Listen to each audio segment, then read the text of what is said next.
Hello दोस्तों, कैसे हैं आप सब लोग। आशा करता हूँ आप सब लोगों की इन्वेस्टिंग जर्नी काफ़ी अच्छी चल रही होगी। और जैसे कि आप देख सकते हैं कि सेंसेक्स और निफ्टी लगभग अपने ऑल टाइम हाई के पास पहुँच चुका है। और मुझे ऐसा लगता है कि दोस्तों अब बुल मार्केट की शुरुआत बस होने ही वाली है, क्योंकि जो इन्फ्लेशन है वो भी पीक पे आ चुका है, जो इंटरेस्ट रेट है वो भी पीक पे आ चुकी है। और अब मुझे ऐसा लगता है कि कट डाउन स्टार्ट होगा। और मेरा ऐसा भी मानना है कि शायद इंडिया एक पहला कंट्री होगा जो सबसे पहले रेट में कट डाउन करेगा, क्योंकि we have already paused the interest rate. तो आरबीआई ने ऑलरेडी जो इंटरेस्ट रेट थी उसको पॉज कर दिया है। और आप देख सकते हैं कि अभी हमारा जो महंगाई का आंकड़ा आया था और उसमें भी हम लोग 4.9 पे हैं, तो 18 मंथ्स के सबसे लो पे हैं हम लोग। तो उस हिसाब से जो रिटेल इन्फ्लेशन चल रहा है वो काफ़ी अपने लो लेवल पे आ चुका है। और अब आने वाले टाइम में विद इन 18 टू 20 मंथ्स जो है हमें बुल मार्केट पूरी फुली फ्लेजेड देखने को मिल जाएगा, जहाँ तक ऐसा मुझे लगता है। क्योंकि यूएस मार्केट के अंदर भी इन्फ्लेशन अब पीक पे ही है, और वहाँ का जो इन्फ्लेशन का डेटा आया था वो भी काफ़ी कम का ही था पिछले जो उनके क्वार्टर के हिसाब से। तो धीरे धीरे हो सकता है कि अब इस जून के मंथ में यूएस मार्केट भी जो फेड है वो जो है अपने इंटरेस्ट रेट हाइक पे पॉज लगा दे। एनीवेज, और जो दूसरा मैटर है जो इंडियन मार्केट को सेंटिमेंट्स को जो अब बूस्ट अप किए हुआ है, वो बेसिकली जो फाइनेंशियल अर्निंग्स आ रही हैं कंपनीज़ की वो बहुत ही अच्छी आ रही हैं। ये भी एक कारण है कि हमारा जो मार्केट है वो काफ़ी ऊपर चल रहा है और काफ़ी संभला हुआ है। और दूसरा, हमारा जो बैंकिंग सेक्टर है वो भी काफ़ी स्ट्रॉन्ग है। और जिस तरीके से हम नेट एनपीए ग्रॉस एनपीए की बात करें, बैंकिंग सेक्टर हो या एनबीएफसी सेक्टर हो, उसके अंदर हमारा काफ़ी अच्छा परफॉर्मेंस देखने को मिला है। एनीवेज, तो आज के इस वीडियो में दोस्तों मैं आप लोगों के सामने एक और नई कंपनी लेके आया हूँ जिसका नाम है एस्ट्रल लिमिटेड। एस्ट्रल लिमिटेड आप लोगों ने पाइपिंग के नाम में इसका सुना होगा, जहाँ पे प्रिंस पाइप और एस्ट्रल पॉली जो है पाइप्स आपको देखने को मिलेंगे। और एस्ट्रल पॉली जो है पाइप इंडस्ट्री के साथ साथ एडिसिव और पेंट के अंदर भी उतर रही है, तो उसमें भी ये धीरे धीरे अपना जो है मार्केट कैप्चर कर रही है। तो बहुत ही शानदार और फास्ट ग्रोइंग कंपनी है, एक मिड कैप साइज़ कंपनी है। तो mid cap to large cap size company है ये। और आप देख सकते हैं कि अभी इसने कुछ दिन पहले ही अपना एक बोनस अनाउंस किया था। तो आज इसके फाइनेंशियल अर्निंग्स रिलीज़ हुए हैं क्वार्टर 4 के, तो उसको हम डिस्कस कर लेते हैं। वीडियो स्टार्ट करने से पहले मैं आप लोगों को बता दूं कि कंपनी ने 2 रुपये पर इक्विटी जो है इसका डिविडेंड डिक्लेयर किया है, जो कि बहुत ही अच्छा है। तो चलिए हम बात कर लेते हैं। यहाँ पे अगर मैं बात करूँ, जो इसका हाई है वो 1991 का है, जो लो है 1186 का है। और करंट मार्केट प्राइस इसका 1596 का चल रहा है। 43,000 के करीब का इसका मार्केट कैप है। और प्राइस टू अर्निंग की बात करूं तो मैं 96 के अराउंड चल रहा है। तो दोस्तों, प्राइस टू अर्निंग ज़्यादा है, लेकिन इसका ये मतलब नहीं होता कि प्राइस टू अर्निंग ज़्यादा है तो वो ओवर वैल्यूड है। कई बार क्या होता है कि हमें ओवर वैल्यूड स्टॉक के अंदर भी इन्वेस्ट करना पड़ता है। आप लोगों को अगर याद हो तो 1995 के अंदर जब एचडीएफसी बैंक लॉन्च हुआ था, और जब उसका आईपीओ आया था तब वो 100 के पी के अराउंड चलता था। और उस टाइम पे राधा किशन धमानी जी ने एज अ इंडिविजुअल इन्वेस्टर सबसे ज़्यादा अपना स्टेक लिया था इस कंपनी के अंदर।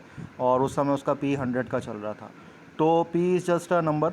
और हाँ, एक it is a criteria to define a company के whether it is over valued और द अंडर वैल्यूड। बट ऐसा नहीं है कि अगर ओवर वैल्यूड है तो हमेशा कंपनी जो है उसको ख़रीदा नहीं जाएगा, और या फिर हम उसको वेट करेंगे कि जब उसका जो पी रेशो है वो नीचे हो। दूसरा मैं एग्जांपल आपको बताऊं, नेस्ले इंडिया। नेस्ले इंडिया के अंदर हमेशा जो पी रहता है वो 70 टू 90 के बीच में रहता है इसका पी, जब से ये नेस्ले जो है लॉन्च हुई है। तो अब आप सोचें कि इसका पी 30 के अराउंड आ जाए तो कभी नहीं आता है। तो दूसरा क्या है दोस्तों, कि हमें कभी भी मार्केट को टाइम नहीं करना चाहिए। कभी भी ये नहीं सोचना चाहिए कि यार अभी थोड़ा मार्केट नीचे आएगा जब मुझे इन्वेस्ट करना है। मैं आप लोगों को हर बार यही बताता हूँ, जो भी मेरे वीडियो देखते हैं दोस्त, मैं उनको हर बार यही बताता हूँ कि आप जैसे ही आपके पास कैपिटल है, आपके पास फ़ंड है, चाहे वो 100 रुपये हो, चाहे वो 10,000 रुपये हो, चाहे वो 1 करोड़ रुपये हो, आप जितनी जल्दी हो सके, जितना फ्रीक्वेंटली आप हो सके, आप मार्केट के अंदर उतरिए और मार्केट का जो रिटर्न्स हैं उसका फ़ायदा उठाइए। क्योंकि आप जितने यंग रहेंगे, जितनी जल्दी आप इन्वेस्टिंग जर्नी को अपनी स्टार्ट करेंगे, उतना आपके लिए फ़ायदेमंद होगा।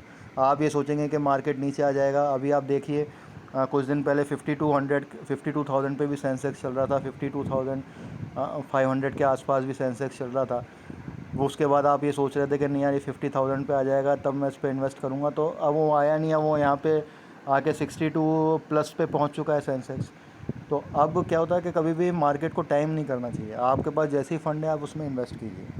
चलिए मैं इसके जो हैं आपको क्वार्टरली रिजल्ट्स आ गए हैं वो बता देता हूँ। अगर हम टॉप लाइन ग्रोथ देखें तो अच्छी खासी हुई है, 1268 से 15.6 हुई है। ऑपरेटिंग प्रॉफिट मार्जिन जो है काफ़ी बढ़ गया है, 5% के हिसाब से बढ़ गया है।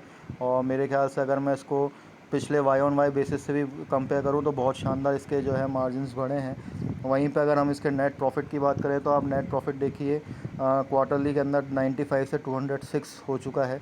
और अर्निंग पर शेयर 3.46 से 7.66 हो चुकी है। तो अर्निंग पर शेयर भी लगभग इसकी बढ़ी है।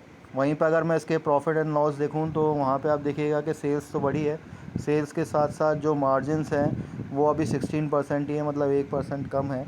और जो नेट प्रॉफिट है वो 490 का है, जो इस साल जो रहा है वो 472 का रहा है।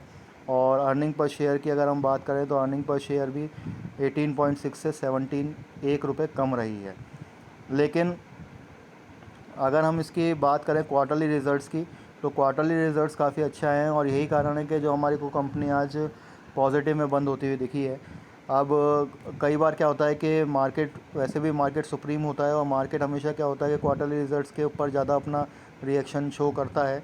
और दूसरा कि अब इस इन्फ्लेशन के दौर पे जब उसने इतने अच्छे रिज़ल्ट्स दिए हैं तो अब आने वाले क्वार्टर में जो फाइनेंशियल ईयर 24 के जो क्वार्टर्स आएंगे उसमें कंपनी 100% है कि वो अच्छा परफॉर्मेंस देगी। तो ये मार्केट समझ रहा है इस चीज़ को, तो इसीलिए इसको जो है अप्रिशिएट किया है। और आप देख सकते हैं कि इसकी चाहे मैं सेल्स ग्रोथ की बात करूँ डबल डिजिट में है, प्रॉफिट ग्रोथ डबल डिजिट में है, और रिटर्न्स जो हैं वो डबल डिजिट में है, CAGR इसका डबल डिजिट में है।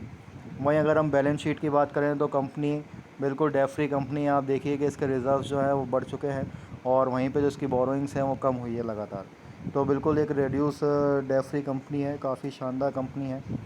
और वहीं पे अगर हम इसका शेयर होल्डिंग पैटर्न देखें ईयरली बेसिस पे तो आप देखिएगा कि इसमें जो प्रमोटर्स है उन्होंने अपनी होल्डिंग्स को बढ़ाया है, FIIs ने कम किया है, DIIs ने भी बढ़ाया है, और retail investors same to same रहे हैं। तो काफ़ी अच्छी बात है। तो रिटेलर्स इसमें काफ़ी अच्छा इंटरेस्ट दिखा रहे हैं और कंपनी भी फास्ट ग्रोइंग कंपनी है। तो अगर आप लोगों के पास है तो आप इसमें बने रहिए, चाहे आपने इसको ऊपरी लेवल पे ही क्यों ना ख़रीदा हो। और अगर आप थोड़ा इसमें एंट्री लेना चाह रहे हैं तो थोड़ा सा इसमें करेक्शन होने का टाइम वेट कीजिए अभी। और लॉन्ग टर्म के प्रोस्पेक्टिव से ये बहुत ही शानदार कंपनी है। अगर आपने 10-15 साल इस कंपनी को रख लिया तो आपकी काफ़ी अच्छी वेल्थ क्रिएटर साबित होगी है। हालांकि मेरा कोई रिकमेंडेशन नहीं है, इन्वेस्टिंग रिकमेंडेशन नहीं है। आप अपना खुद का रिसर्च करें, देखें कंपनी अगर आपको अच्छी लगती है, इसका बिज़नेस आपको पसंद आता है, मार्जिन वाला बिज़नेस है, तो आप इसमें इन्वेस्टिंग का सोच सकते हैं। तो दोस्तों इसी के साथ मैं वीडियो का अंत करता हूँ। आशा करता हूँ आप लोगों को पसंद आया होगा। अगर आपको पसंद आया तो प्लीज़ इसको लाइक करें, शेयर करें, सब्सक्राइब करें and keep on investing. Thank you.